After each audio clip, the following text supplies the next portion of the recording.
Bueno, espero que no estén muy cansados, porque yo sí quisiera hacerles una invitación de veras a leer este libro que es muy sabroso. Son 8 artículos compilados por Aarón, y cada uno de ellos tiene su lógica y son muy importantes, muy interesantes. Voy a tratar de hacer una síntesis de cada uno de ellos para que ustedes tengan una idea de este libro, y ojalá que tengan oportunidad de comprarlo, porque tengo entendido que es muy barato, ¿no? 80... Precio de fotocopia, ¿no? Bueno, quiero agradecer a Aarón la invitación que me hiciste, ¿no?, para presentar este libro, que es una compilación de 8 artículos que, según tengo entendido, fueron presentados en el Congreso de Americanistas que tuvo lugar en Viena en julio del 2012. Mi agradecimiento a Aarón es doble, porque al invitarme a participar me dio la oportunidad de leer este libro y de entender los esfuerzos que un grupo de historiadores americanistas, que es como se le denomina a los investigadores que han hecho del continente americano y de su estudio el motivo de sus afanes y desvelos, llevan a cabo para ofrecer una visión novedosa a la interpretación de los procesos y fenómenos históricos en América. Representaciones distintas, muchas de ellas, del pasado de un continente que se insertó en la historia mundial a raíz del descubrimiento de este continente por Europa. Los 8 trabajos incluidos en este libro dan un panorama de la infinidad de procesos que significó esta inserción. 2 de estos, el de Aarón Grajeda y el de Nino Valén, se remontan al siglo XVI, e incluso el de Valén, ¿así se dice? Sí. Hurga en el mundo del medioevo para aleccionarnos sobre las ideas predominantes acerca del papel del rey y de la monarquía. Eberhard Kreisheim nos pasea por los siglos XVII y la primera mitad del XVIII, mientras que Diana Bernstein lo hace por la otra mitad de ese siglo. El siglo decimonónico atrapó a Ruth Mandujano López, mientras que Bernhaus Berger, Ana María Rigotti y Marcela Lucci, o Lucchi, que es barcelonesa, Lucci, los traen al recientemente finalizado siglo XX. De esta manera, esta historia global incluye los últimos siglos de la historia americana. La diversidad de temas está íntimamente ligada con el momento histórico estudiado. El papel de los cronistas oficiales de Indias encargados de escribir una historia a modo que satisficiera a la corona de España está muy bien descrito por Aarón Grajeda, quien al parecer sudó la gota gorda descifrando documentos en el Archivo de Indias en Sevilla para escribirlo. Si el trabajo de archivo es arduo, más lo es cuando lo paleografiado habla de aconteceres de siglos pasados, en este caso del siglo XVI. Aquí me gustaría aprovechar la oportunidad para preguntarle a Aarón de dónde le nació ese gusto por meterse con los vericuetos del siglo XVI, haciéndole patente mi admiración por el rescate de documentos ininteligibles para el común de la gente. Aarón también husmea en el siglo XIV y el siglo XV para averiguar el surgimiento de los cronistas reales desde la época de Alfonso el Sabio y explicarnos bien clarito cómo fue una política de Estado asegurar que quedara registro de lo sucedido y acontecido en el mundo recién descubierto, al punto que se crearon los cargos de cronista mayor y de cosmógrafo en la corte de España. La preocupación de la corona por darle traste a la famosa leyenda negra que se hizo alrededor de los métodos y procedimientos utilizados por los súbditos en el Nuevo Mundo, por sus súbditos los españoles en el Nuevo Mundo, dio lugar a lo que Grajeda denomina una política de la memoria y el surgimiento de las crónicas maestras. Lo cierto es que para el autor estas crónicas, además de eurocentristas, carecen de autoridad. Al descalificarlas, Grajeda reivindica la importancia de percibir a cada cultura y civilización con su luz propia. Nosotros añadiríamos que la historia debe estar lo más posible alejada del poder. Nino Valén, de la Universidad Libre de Berlín, nos da cuenta de 2 crónicas del periodo de la conquista. Una, la de un soldado en busca de fortuna que fue parte de la expedición de Francisco Vázquez de Coronado, no sé si han oído hablar algunos de ustedes de él. cuando se fue al norte, y que terminó en Culiacán el soldado, en donde escribió su reporte, no dejando, por cierto, muy bien parados a los nativos del lugar, por tener estos una naturaleza violenta, comer carne humana, ser polígamos u homosexuales flagrantes, además de idólatras. Estos chinoles, estos sinaloenses, son los antecesores del Chapo Guzmán y compañía, ¿no? Bueno, Pedro de Castañeda de Nájera, nombre del relator, fantasea haciendo un recuento de otros pueblos a los que nunca visitó, pero que alimentaban el imaginario colectivo de la soldadesca de la época, que buscaba salir de su miseria, descubriendo mundos nuevos llenos de riqueza. Este relato, por cierto, nos recordó lo acontecido con la península de California, hoy Baja California, gracias a nuestros vecinos yanquis que se apoderaron del nombre de la misma, ubicada, según las leyendas, a la diestra mano de las Indias, según las cercas de Esplandián de García Ordóñez de Montalvo, poblada solo de mujeres y carente de varones, presidida por su reina Calafia, nombre que ahora es muy popular para ponerle nombres a fraccionamientos, a vinos, a changarro y establecimientos. La otra crónica rescatada por Ballén es la de un integrante de una de las familias más pudientes de Nueva España que se movía en el mundo de la corte virreinal, responsable de poner en contacto a la corte imperial de Japón con la del virreinato, autor de un tratado con consejos para gobernar, lo que ahora se llaman políticas públicas. Rodrigo de Vivero, nombre del susodicho asesor gubernamental virreinal, diríamos, aprovecha para deslizar críticas al bombo y al platillo con el que vivía la corte novohispana, comparándola con la prudencia con la que vivía la corte imperial japonesa. No solo eso, sino que denuncia la corrupción existente entre los funcionarios reales de Acapulco, de donde zarpaba el galeón de Manila cargado de plata mexicana de contrabando. Eberhard Kriasheim nos regala uno de los artículos más interesantes de esta compilación. Proponiendo una revisión y actualización del término de frontera, nos lleva de la mano a las Islas Filipinas y su rol de estas como frontera pacífica dentro del Imperio Español. No solo eso, nos habla del rol crucial del galeón de Manila, la nave que hacía su anual recorrido entre Manila y Acapulco a través del Océano Pacífico, tocando puntos intermedios, y al que califica como nervio central de Filipinas y vínculo de unión entre España y sus dominios asiáticos. Este profesor de la Universidad Alemana de Hamburgo combinó con gran destreza investigación en archivos con fuentes secundarias para contarnos con pelos y señales las formas de explotación establecidas por el Imperio Español para explotar a los nativos de las islas Filipinas, encargados no solo de cortar la madera para construir los galeones, sino de su completa fabricación. Así pues nos enteramos de la existencia de astilleros en dichas islas, en donde el trabajo indígena compulsivo y forzoso era el pan nuestro de cada día, y la muerte de esa población nativa fue algo común y tolerado, contribuyendo a la extinción física de esta etnia. La etnomusicóloga Diana Bernstein nos regresa al norte de México, a la Tarahumara, a la segunda mitad del siglo de las luces, el de la Ilustración.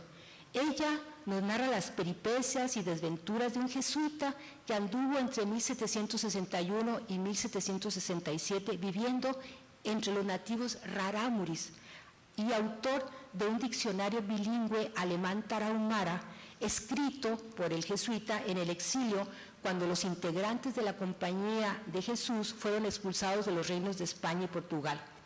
Para Diana, alemana radicada en Hermosillo, donde trabaja en la Universidad de Sonora, el diccionario es además una prueba del dominio de la lingüística por parte de su autor, un libro que la autora reivindica como precursor de la antropología, de la etapa que algunos estudiosos consideran la era de la antropología antes de la antropología. Publicado en 1803, obra póstuma del misionero jesuita cuyo nombre fue Mateus Steffel, sus descripciones sobre los bailes, la música, las legendarias carreras a pie de los tarahumaras, los rituales indígenas, del violín tarahumara, entre otras, es una de las pocas fuentes accesibles actualmente sobre los nativos de la Tarahumara. los rarámuris, a los que el jesuita, según se decir, los consideraba un pueblo tranquilo y pacífico en contraste con los apaches, a los que consideraba nación pagana, libre, ladrona y barbárica. Con Ruth Mandujano viajamos en los barcos de vapor que iniciaron el comercio entre México y Asia en pleno porfiriato a finales del siglo XX. La académica de la Universidad de British Columbia, Canadá, nos hace el inventario de 4 compañías marítimas mexicanas, alguna de ellas no tan mexicana, que intentaron, algunas con éxito, otras no tanto, abrir las rutas para unir a México con esa parte del mundo, Acapulco, Manzanillo, San Blas, Guaymas, Salinas, con Hong Kong, Yokohama, Manila y puntos intermedios como Honolulu.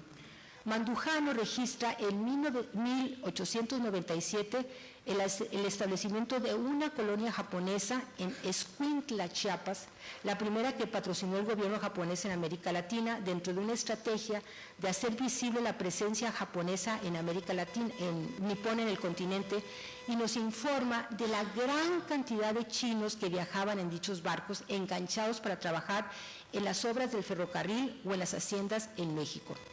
Las descripciones de estas travesías son tan dramáticas que nos recuerdan las que siglos antes hacían los hombres que procedían de distintos lugares de África rumbo al continente americano para trabajar en las plantaciones estadounidenses. Se calcula que en los 12 viajes anuales que hacían estos vapores entraron entre 4 y 9 mil chinos a México cada año. Tal como lo señala Mandujano, los barcos de vapor de esas 4 compañías contribuyeron a la transformación de los destinos individuales y colectivos de los viajeros, como sucede ahora con los miles de migrantes que tratan de llegar a Estados Unidos expulsados de sus países de origen por las hambrunas, por el desempleo y por el crimen organizado. Este viaje ha fracasado por el aceite español. Titula su divertido e ingenioso ensayo el austriaco avecindado en nuestro país Bernd Hausberger, actual investigador del Centro de Estudios Históricos del Colegio de México. Bernd revisó los diarios de un profesor universitario de literatura escritos durante el periodo nacionalsocialista y que al ser publicados en 1995 tuvieron un gran éxito editorial en Alemania. El profesor Víctor Klemperer viajó por varios países de Sudamérica y por España y sus apuntes sorprenden por su sinceridad, su antisemitismo, su racismo, su elitismo, su profundo alemanismo y excesivo moralismo. Bernd Hausberger hace referencia solamente a los diarios de los viajes que el profesor hizo en 1925 y 1926, acompañado de la que fuera entonces su primera esposa. De Lisboa salió rumbo a Sudamérica, y al llegar a Buenos Aires prefirió quedarse en el barco a dormir por desconfianza en los hoteles locales, pues odiaba a los argentinos aún antes de pisar tierra. Pero sus comentarios irónicos y arrogantes no eran solo sobre otros países. Cuando fue a un baile a Berlín, se escandalizó por la desvergüenza salvaje y el coito público de los jóvenes berlineses a quienes deseó se les recluyera en un asilo de trabajo. Cuando viajó a España, sus juicios sobre los distintos lugares visitados en Andalucía, Málaga, Sevilla, Córdoba, Granada y luego Madrid y Santander, están cargados de un feroz antihispanismo. Apuntaba todo lo negativo que observaba de España: las malas escuelas, la suciedad, la falta de higiene, la brutalidad de las corridas de toros, lo ruidoso de los cines, pero sobre todo su fobia especial contra la cocina española por culpa del aceite español. Para Hausberger, Klemperer reprodujo en sus juicios un imaginario antiespañol muy arraigado en España, en Alemania protestante. Tal vez, digo yo, en esto radica la explicación de que estos diarios hayan sido bestsellers cuando salieron a la luz pública en 1995. Los viajes a Sudamérica del urbanista francés Gaston Bardet son abordados por Ana María Rigotti, ensayo que junto con el de la barcelonesa Marcela Lucci sobre el asociacionismo catalán en América Latina es, desde nuestra perspectiva, el menos afortunado de los incluidos en este libro. Rigotti tuvo acceso al Fondo Bardet del Instituto Francés de Arquitectura, lo que le permitió reconstruir los ires y venires por el continente americano del arquitecto francés Gaston Bardet, uno de los críticos más acérrimos de Le Corbusier y de su concepción arquitectónica, a la que calificaba de urbanismo para insectos. Eran los tiempos de los primeros pasos del urbanismo como disciplina y del surgimiento de las escuelas de arquitectura en América Latina. Tal vez mi ignorancia sobre este tema no me haga valorarlo en su real dimensión, pues uno de los arquitectos mexicanos más connotados de mediados del siglo XX, don Mario Pani, formó parte del grupo de Bardet y de su visión renovadora.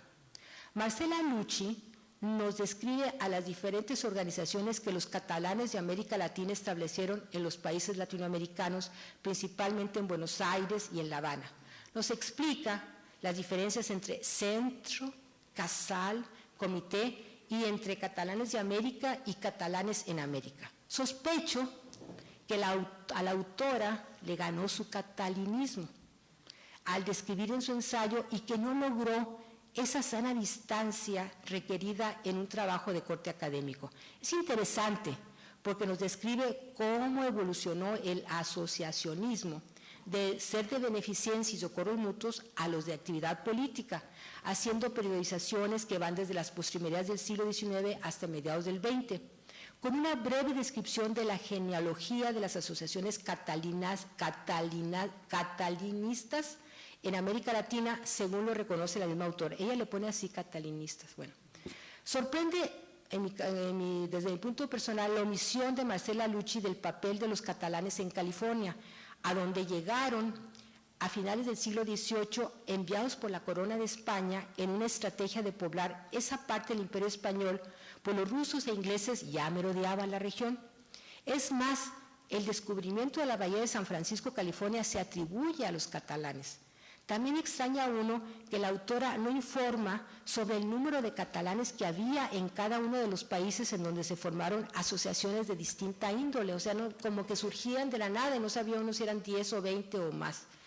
Según el periódico El País de España, actualmente de los 220,000 catalanes que viven en el extranjero, 50% de ellos viven en América Latina, 25,000 en Argentina, 13,000 en México y en Estados Unidos viven 10,000. Para terminar, queremos llamar la atención sobre el hecho de que todos los trabajos aquí incluidos están fundamentados en un sólido aparato crítico y respaldados en investigaciones acuciosas llevadas a cabo en archivos internacionales principalmente. La bibliografía citada nos habla del interés que existe en otros países del orbe sobre los aconteceres americanos. De alguna manera, me remitieron a aquel controvertido y polémico libro de Enrique Florescano titulado El nuevo pasado mexicano, en donde el historiador veracruzano reconocía que los libros más prometedores sobre la historia mexicana los estaban escribiendo académicos de otros países, acabando con el provincialismo de antaño en la que la historia de México solo la podían escribir los mexicanos. Rémora del nacionalismo, ¿no? Es evidente que, como lo señala Aarón en su interesante estudio introductorio, que se los recomiendo mucho, está pendiente aún la construcción del arsenal teórico para que persista el interés en la historia global. Los diferentes ensayos que integran ese texto buscan, según las palabras del coordinador, alimentar el interés académico por conocer cómo la globalización ha venido a transformar hoy las nuevas formas con que se escribe la historia de América Latina. Este libro es, sin duda, una respuesta de un grupo de historiadores a los desafíos de la globalización. Muchas gracias. No se durmieron.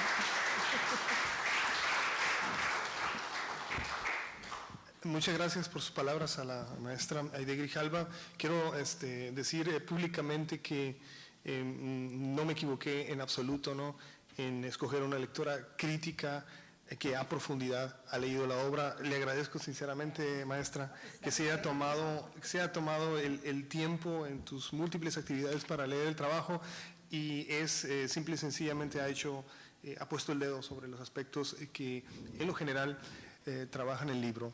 Le doy mucho las gracias por ese grado de crítica que establece y es muy necesaria también para la retroalimentación que pueda tener uno como autor, en este caso yo solamente como coordinador. Quiero decir además que no me queda sino señalar que ante la exacta descripción de los contenidos, que el libro está cruzado por un interés general, o sea, cruza así como quien engarza cuentas, ¿no? Elaborando una cadena, ¿no? Cruza un interés por intentar ver desde marcos distintos de percepción lo que está pasando en América Latina. Por eso son intercambios, es decir, hay posibilidades de percibir en el libro estos ires y venires. Hay actores específicos que se analizan y hay enfoques también que historiográficamente están moviendo el centro de percepción de los estudios históricos. Es un libro esforzado en el sentido de que no es fácil su lectura, es un libro que busca lectores inteligentes, ¿no? Y pues tuve la fortuna de tener a la maestra Aide Grijalva para que hiciera esa explicación. Otro de los aspectos también es que está influenciado, está inspirado, ¿no?, sin ser canónico, en la perspectiva de la globalización y esa desubicación también de las perspectivas. Las obras, en alguna medida, todas en la generalidad creo, ponen de relieve las repercusiones que la globalización trae también a esa cuenta que damos acerca del pasado, ¿no? El primero de las contribuciones, que es una de las menos efectivamente afortunadas, creo yo, nos habla, independientemente de esa condición, de la manera como el discurso urbanístico y arquitectónico influye también a la manera como se está percibiendo la arquitectura en Francia. Estamos acostumbrados a ver nosotros, ¿no?, las perspectivas desde Europa hacia América, y el libro invierte esa polaridad y quiere, en un paso muy pequeñito, ¿no?, un baby step, ¿no?, quiere abonar a ese punto y ver las influencias que América condicionan las percepciones en Europa, ¿no? Entonces, otro de los capítulos, el segundo, de mi autoría, intenta también ver y resolver una pregunta, ¿no? O sea, ¿cómo damos cuenta de las identidades específicas? En este caso, cómo la corona española intenta, con sus estrategias de construcción de las crónicas del Nuevo Mundo, subsumir en una unidad argumentativa la nueva nación. El concepto de nación viene del siglo XVI, y cómo a través de las crónicas empieza a darse cuenta de la diversidad de pueblos americanos subsumidos en una crónica, en una narración de la conquista. Eso también tiene que ver un poco con la pregunta que hoy mismo veíamos con Rieusen acerca de los retos que tiene la ciencia histórica para integrar la radicalidad de las diferentes culturas, ¿no? El tercero de los textos en esa dimensión, como lo señaló la maestra Aide, es la contribución que la que es dueña de mis ingresos, ¿no?, mi esposa. Sí, ¿no? Hemos trabajado juntos relativo a la dimensión cultural del diccionario de Matthäus Steffel, y yo trabajo otras partes de ese trabajo. Ella misma, ¿no?, habla de las repercusiones de su contribución cultural en el seno de los estudios musicológicos y artísticos. El trabajo, como señaló también la maestra Aide Grijalva, de Bernd Hausberger, tiene esa dimensión también de tratar de ver cómo la modernidad es contestada, cómo la modernidad como proceso global también es negado, y otros trabajos como el de Marcela Lucy es también una manera de ver lo que actualmente está sucediendo en Cataluña, ¿no? Les comentaba anteriormente de que el proceso de independencia catalán se va a definir el día 9 de noviembre, y hay una definición que está partiendo a la sociedad española en este momento, y lo que dice este trabajo, ¿no?, de Marcela Lucy es que existe una dimensión que es estrictamente americana, que en su determinado momento, la primera mitad del siglo XX, fue determinante en el mantenimiento de esa idea del catalanismo, ¿no? Por lo tanto, exactamente ese separatismo, esa independencia tiene un lado también que, si bien necesita una amplitud en los elementos que ha señalado la maestra Grijalva, pues lógicamente tendría que ampliarse esa perspectiva, y yo voy a comunicarle a la autora que está dejando un campo bastante importante en esta perspectiva, pero creo que lo interesante es ver ese cambio de polaridad y mostrar efectivamente que desde aquí, de América, se pudo influenciar también Europa, ¿no? Eso es uno de los aspectos importantes. Y si alguno de ustedes quiere pasearse, como decía la maestra, en esos ires y venires en el Pacífico, tendría que leer el trabajo precisamente de Mandujano, la lógica global de ese mismo proceso del traslado fue muy bien descrito por la maestra, y solamente quiero señalar que esta maestra, ¿no? Doctora de la Universidad en Canadá, ¿sí? Exactamente, ¿no? Ha trabajado la manera de cómo ver el espacio marítimo como una posibilidad de intercambios que enriquecen mucho las perspectivas de las historias regionales, enriquecen de una manera significativa. Y por último, el trabajo de Eberhard Kreilsheim, ¿no? Él hace un estudio de las Filipinas como zona de contacto y como zona de separación, que redefine, y léanlo sinceramente si alguno de ustedes tiene interés en definir en los términos actuales al siglo XXI qué es la frontera, tendría que leerlo, ¿no? Porque es una definición realmente muy bien lograda, con muchos antecedentes, que nos permite entender que las fronteras no solamente separan, ¿no? Las fronteras unen, ¿no? Y hay un cambio en la visión en donde el espacio es el actor central de estos procesos, ¿no? De esta lógica, ¿no? Y con estas contribuciones, el libro busca de una manera esforzada, no del todo logrado porque es muy temprano en este ejercicio, busca definir cuál es la influencia de la historia global en las prácticas con las que vemos el pasado. La historia como tal no es, lógicamente, impermeable a la crítica que se está llevando en la actualidad en el resto de los estudios sociales, y esta es, creo yo, una pequeña contribución que caminaría, creo sinceramente, en un sentido positivo en otros libros, pero la invitación para todos ustedes es que la lean. Creo que es un esfuerzo por escribir de una manera un poquito diferente. Hay una serie de aspectos que son muy importantes, me dicen. Hablas ahora de historia global, hablas de perspectivas globales, y eso quiere decir que ya no funcionan las historias nacionales. No. ¿Quiere decir que esto hace obsoleto las historias regionales? No. Lo que hace, evidentemente, es dotar de una serie de interpretaciones diferentes, enriquecer los enfoques regionales y recordarnos que la globalización no hace obsoleto el funcionamiento de los estados nacionales, que la globalización no implica borrar las entidades particulares, ¿no? Entonces, en ese sentido, tiene mucho que ver el libro con lo que hemos estado viendo también en el seminario, ¿no? Esas necesidades de hacer mucho más complejo enunciaciones o adjetivaciones como global, que las tomamos simple y sencillamente el vuelo y calificamos absolutamente todo, teniendo lo último, ¿no? La expresión de globalización o globalidad como algo que necesariamente carece de un contenido firme, ¿no? El libro intenta en ese sentido, creo yo, dejar bien claro de que podemos mover la perspectiva, podemos mover los centros de atención, darle una nueva dimensión al espacio geográfico, a las prácticas de las identidades, y sobre todo, creo yo que es una de las contribuciones, nos ayuda a ver que desde aquí pudimos cambiar o pudimos influir en muchos sentidos en la manera como se percibía también el mundo en otras partes, como particularmente Europa y Asia, ¿no? En ese sentido, creo que vale la pena la lectura.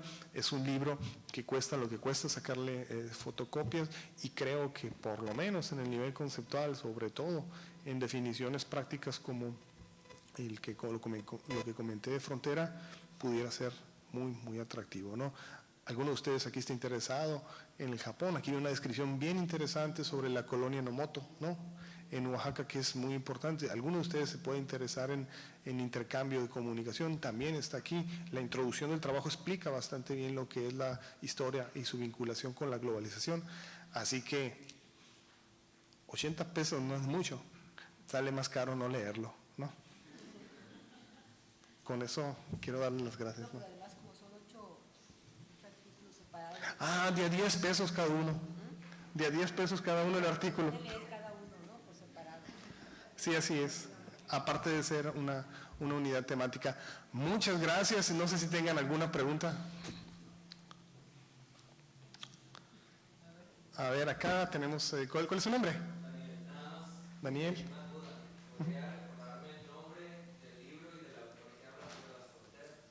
Del autor que habla con la frontera, sí, con mucho gusto. Es Eberhard Kreilsheim, y su título es Las Filipinas, zona fronteriza, algunas repercusiones de su función conectiva y separativa. Es un análisis que hace un estudio de 1600 a 1762. pero las primeras 20 páginas o las primeras 10 páginas es un relato sobre cómo se usa la frontera, cómo se ha visto en la historiografía norteamericana, cómo se ha visto desde Turner hasta las repercusiones más contemporáneas. Sinceramente, es un trabajo que vale mucho la pena porque es un chico que se acaba de doctorar hace bien poquito en la Universidad de Hamburgo. Él vive en este momento en Viena y es sinceramente, yo me quito el sombrero, ¿no?, por la capacidad que tiene de conceptualizar y llevar esto a un artículo. Vale bien la pena, la verdad, ¿no? Armando. Bueno, Aarón, lo primero es, el libro tiene una secuencia cronológica, sus artículos. Ese es lo primero, ¿no? Si tiene una secuencia cronológica, lo otro, si los artículos están conectados, ¿no? Tienen alguna, o son retazos, o son... Mira, están conectados, tienen una secuencia cronológica en el sentido que, como lo hizo, por ejemplo, Aide, tú los puedes poner en una secuenciación. Evidentemente tienen una secuencia temporal, creo yo, pero lo función y lo relevante no es dar. Es muy importante esta pregunta. La intención del libro no es dar una visión de conjunto ni progresiva, biológicamente hablando, ¿no?, de cómo están sucediendo las cosas. Por eso son pasajes de la historia latinoamericana, porque lo que quieren decir es que hay, lógicamente, una serie de aspectos que tienen que ver con estos intercambios de ideas y de productos, que tienen que ver con actores como el de propio Hausberger, ¿no?, donde están interactuando con la modernidad y lo latinoamericano, pero también hay enfoques de cómo se están trabajando las temáticas, de tal manera de que como que se quiere cumplir muchas cosas, ¿no? Por eso te digo que es un intento en lograr una temática novedosa. No es cronológico y vamos a ver aquí una compilación de la historia latinoamericana, eso no. Vamos a ver esos pasajes que nos permiten ver la influencia de la globalización en la percepción de ese pasado y lo que los cruza, porque si hay un elemento de continuidad, lo que los cruza es precisamente eso, es ver que todos y cada uno de los capítulos, la globalización, la influencia de América para con Asia y con Europa está presente. Eso cruza a todos los artículos, ¿no? Gracias. Hay una cosa que yo quería agregar, que tú lo mencionas y que yo no lo mencioné por la cuestión del tiempo, la cuestión esa de que la historia de las zonas marginales de Occidente, que no sean, que yo creo que es muy importante que lo señales. Pues sí, efectivamente, lo que intenta también el libro en cierta medida es ver las cosas desde la periferia y tener una percepción de cómo muchos de los procesos de la metrópoli están siendo condicionados totalmente desde las periferias, ¿no? En ese sentido también esta expresión que he venido comentando, se trata de hacer cambios en la polaridad de las percepciones, ¿no? Y lo que tienes como resultado, y eso es lo más interesante de todo, es que tienes mejor información. O sea, esto no pone de lado las historias regionales, ni tampoco hace obsoleta las historias nacionales. Lo que sí es que los pone en una plataforma en que los puedes revalorar y que puedes entender que muchas otras discusiones, procesos o cambios que se estaban dando, que los tenías agotados en la historia regional, aquí ves que tiene una dimensión que si no hubieses movido tu centro de interés, no los hubieses percibido. En ese sentido es un esfuerzo. Ustedes calificarán como lectores si valió la pena. Yo creo que es un paso pequeñito de bebé, ¿no?, hacia una reconceptualización de cómo entrarle este tipo de lectura. Y yo sé que les va a gustar porque no es literatura fácil, ¿no? Y seguramente va a concebir para ustedes también el reto de pensar un poquito más, seguramente le va a ser estimulativo, ¿no? Muchas gracias. No. A ver, contéstanos por qué te metiste en el siglo XVI, porque verdaderamente trabajar documentos del siglo XVI es, no, paleografiar documentos. Él me contaba que había ocasiones en que duraba un día en transcribir un párrafo, nada más, porque es esa letra encadenada. Entonces le digo, ¿qué reencarnación anterior te estás pagando para trabajar en el siglo XVI? Es que verdaderamente mis respetos, yo admiro a la gente que trabaja a los siglos XVI, XVII y XVIII, porque los documentos para paleografiarlos son muy difíciles. No, yo creo que fue asesino de niños, una cosa así, ¿no? Porque sinceramente no sé en qué sentido qué pena de estar pagando. No, la verdad como que cada quien entra en términos con su formación de una manera diferente, ¿no? Y generalmente en la formación que yo tuve, como que el siglo XVI, esa etapa quedó en mi formación bastante flojita, ¿no? Entonces en su momento dije yo, son cosas que yo quiero saber, son huequitos que vamos llenando, ¿no?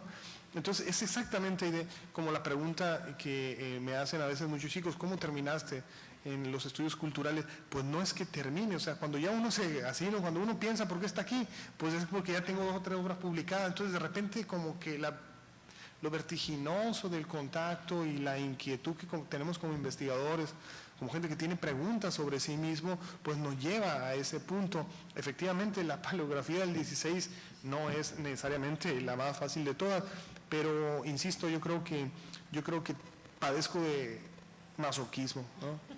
Padezco de masoquismo, pero creo que también es bien reconfortante, ¿no? O sea, y les invito también a que si en algún momento ustedes mismos tienen esa preocupación de que todos tenemos por ahí un huequito que nos va faltando llenar, pues en algún momento le entran y sinceramente tienen mejor conocimiento de los procesos que analizan, conocen y sobre todo cuando llegan a ser profesores, lo tienen que enseñar. Yo acostumbro a decirle a veces que en las discusiones que tengo con mi mujer, ¿no?, que son muchas, le canso de decir muchas veces, sabes que yo aprendí realmente lo que sé sobre historia o teoría social o proceso educativo en el momento en que tengo que enseñarlo, ¿no? Y en ese momento sabes que no puedes llegar con dudas, ¿no? Eso es una parte fundamental de los procesos educativos. Seguramente saben ustedes de lo que estoy hablando, y si no, porque están muchos de ustedes muy jóvenes, muy pronto lo van a averiguar, ¿no? Muchas gracias por su paciencia y por continuar el seminario. Así que tenemos a la venta el libro y mañana también tenemos actividad de 4 a 6. Vamos a cerrar con broche de oro. Sexo y violencia, está garantizada las ponencias de mañana. Así que los esperamos. Muchas gracias por todo. Muchas gracias, David.